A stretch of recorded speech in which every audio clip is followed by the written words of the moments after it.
What's going on, guys? Welcome back to another Nick 4K video. Today we are checking out a video from Forgotten Tomatoes again, and he's going to be doing a comparison between the Blu-ray and the 4K of the new Terminator that just dropped. So for those of you who may not know, James Cameron's physical releases, as far as his 4Ks go, have had some backlash, and there doesn't really seem to be like a middle ground. You either hate them or you love them.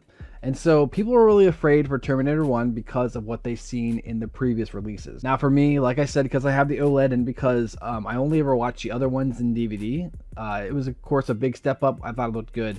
But for a lot of people, it was a big problem. And we already did a breakdown of the True Lies one, so if you want to check that out, it's up here. But there were some scenes that were drastically changed from the original edit of the film. So I understand the hate, but like I said, I didn't really grow up with True Lies. I might have saw it once or twice before then, and like I said, that would have been like on DVD years ago. So the 4K picture for me was perfectly fine. But I do understand there were issues and it could have been better.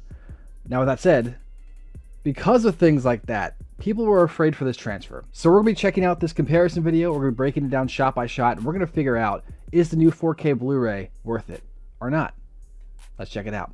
If you guys enjoy this video and want to see more like this, make sure to like, subscribe, turn notifications for more. And of course, I have more videos up there like I mentioned. With that said, let's begin. So here we have the new Terminator 4K getting a 3.75 out of 5 over on Blu-ray.com. Why? Because it appears to have AI enhancement.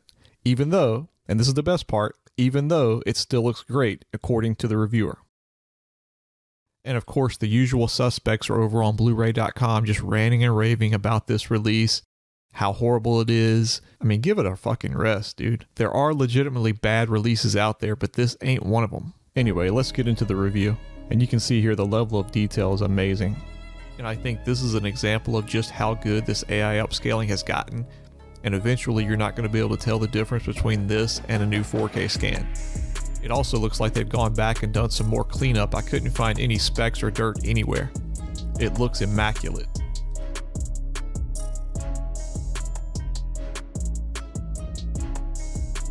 Turn the volume down here. Okay, so like he just mentioned, I said this plenty of times in previous videos, but the AI enhancements, stuff like that, we're just going to see that more often. And the more they use it, the better the technology will get from a certain perspective. So I guess we'll see. Let's check it out. All right, so we got the Blu-ray shot, we got the 4K shot. Very similar. Definitely deeper in color when it comes to 4K, and of course sharper. And even some noise cleanup. The 4K shot's definitely better. I don't even think there's even a comparison here. Just look at his neck area here. Yeah, all that extra noise that's just there is gone. I wouldn't even say it's gone. I've been saying this for a long time, but there needs to be effectively this point where DNR is being used, but also being controlled. Because for me, I don't hate grain, but I don't like when grain is super distracting. Some people love grain, and I'm glad that you guys like that, but there are some scenes where grain is just too crazy, and it just, what it does is it pulls you out of the film. The worst thing a film can do besides not being entertaining is do something to pull you out of it. And so I think it's important for a film like this to be able to hold you in there and keep you in there. So if there are scenes where grain is too crazy, like some movies, it pulls you out. So it's good to see that they kind of found like this middle ground, and hopefully going forward, as based off this first screenshot anyways, going forward we just see stuff like this, where it's just like he said, it's an AI enhanced as well as a denoised image. And you can still see the grain in his face here and of course in the back shadows, but it's not nearly as noticeable like here and to here. Yeah, it looks so much better. And it's one of those things where, like, sure, side by side, you can notice the difference. Maybe you might not notice that as much if you're watching it, but I'm going to go ahead and say so far, based off this first screenshot, if the rest of the movie is like this, that's a plus for me. I think that's great. So look at the grain back here. And look, in the 4K, look at this. Look at it. Look at the police right here. Yep, I noticed that right away. Much better looking. All the extra detail on his jacket, for sure. They took this 4K serious. I dig it. I dig it. This isn't just a Blu-ray upscale. And the best thing about it is, like, the Blu-ray to the 4K, if you look at it, this shirt color is different from this shirt, but ultimately it's really not that much of a difference in form of color. So from a certain perspective, you could say the 4K didn't really even change much of the original shot, because we've seen before in comparisons where the 4K having that extra color and HDR, it actually, I wouldn't say ruins the shot, but it changes it. It makes it look different. It changes the whole theme and the whole feeling behind the shot, just because lighting is a little bit different or coloring is a little bit different. In this, it looks like they were able to retain the same feel of the shot, but also just make it look better. The thing that noise does is it makes a shot busier than it needs to be. And just look at the background right here. Look at all the noise back here on the wall. And back here, it's still there, but it's subtle. It's subtle, and instead of it distracting, it complements. And I think that's what it needs to do. So I like that shot for sure. Great. Very happy to see what we got so far. All right, let's look at what HDR has to offer. You'll notice that a lot of it stays within SDR levels, but don't let that fool you, because the average picture level is what's brighter overall. If you look at the graph, the majority of the picture tends to hover around 100 nits, whereas SDR is going to peak and clip over 100 nits. Most people should have no problem viewing this in a well-lit room. That said, and perhaps the only real problem I have with this release is the blown highlights, which unfortunately is a byproduct of doing a 4K upscale versus going back and doing a new 4K scan to capture more dynamic range. As I've come to expect, Dolby Vision provided deeper black levels than HDR10, though this may vary depending on your display. And this movie does have those nice dark inky black levels compared to what you see nowadays where it's a low contrast gray. The color grade is nearly identical to the remastered Blu-ray. As you can see here, this one rarely takes advantage of wide color gamut. There are a few areas that exceed Rec 709, but even then they barely touch P3. Here's one example where more of the wide color gamut is used.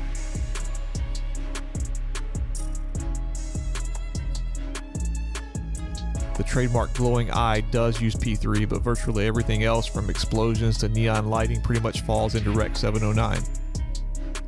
So the good news in that regard is that most everyone is going to be able to display this one accurately, because most modern TVs can cover Rec 709 fairly easily. So is it worth the upgrade? Honestly, although I do think it looks great, there's still plenty of reasons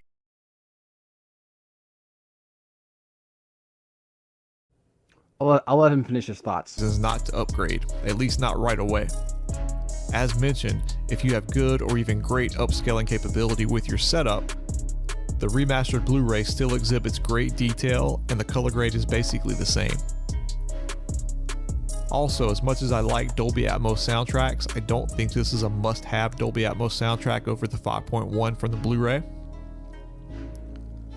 It does have its moments, but it's nowhere near T2, which would probably sound amazing in Dolby Atmos.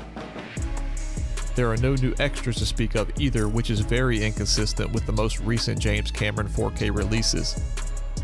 Having said all that, if you're interested, you should definitely keep an eye out for a price drop. Okay, so he didn't do as many screenshots as he usually does, unfortunately. But so what I'm going to say is this: I think it's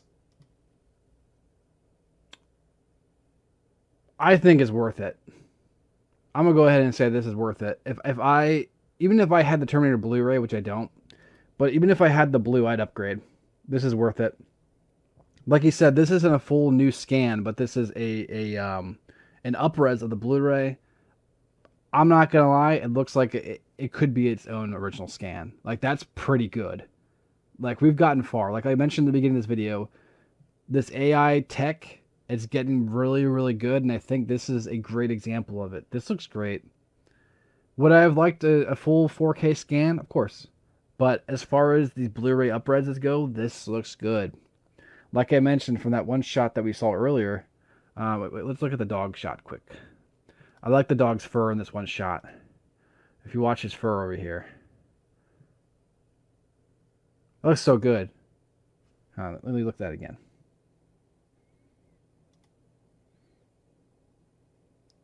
Okay, so it does maybe look a little... You can see it's a little AI'd. It's a little AI'd, but I think it's one of those things where you're not supposed to be looking at the dog. You're looking at her, right? So it is better, though. I prefer the more slightly AI'd, sharper texture of the fur compared to the blurriness of the Blu-ray. And she looks pretty good, too. Although I don't think she's 100% in focus. I actually think that his fur might be more in focus than her. But, I mean, it still looks good. It's a solid shot. Yeah, this is good. I'm actually very impressed by this 4K transfer. I shouldn't say a 4K transfer because technically it's not a 4K transfer. It's a 4K upres of the Blu-ray. So technically it is 4K, but it's not the original scan. But with that said, I am still really impressed. Now, we only did a couple screenshots here, and he covered the HDR and the colors and stuff. But let's look at this one I wanted to mention earlier.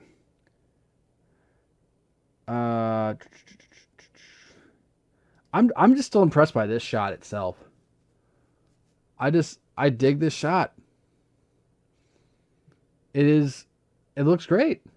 Look at the extra patterns you can see on his shirt or his jacket. His shirt everything's more crispy. I think this might be the way to go with some movies. I know that a lot of people might think that it's kind of lame to do it this way because they want the original scan, and that's fair. But I don't know. I mean, the Blu-ray for some movies already looks pretty good. So imagine just taking the Blu-ray for a lot of movies that are already done, that look good, that are considered good, like transfers, and then just using the AI tech to upscale and using the DNR to denoise, and you could get a product like this. And I think it looks good. Now, like I said, this is based off of screenshots, so maybe in motion, there are some scenes that probably look more rough than others. But based on what I'm seeing, guys, this is an upgrade. I think it's worth it. I'd say it's worth it. So if you don't have Terminator, and even if you do have the blue, I think it's time to upgrade to the 4K. But of course, that's just my opinion. What's your opinion? Let me know in the comments below, and make sure to like, subscribe, turn notifications for more. Are you going to be picking this up? Are you not?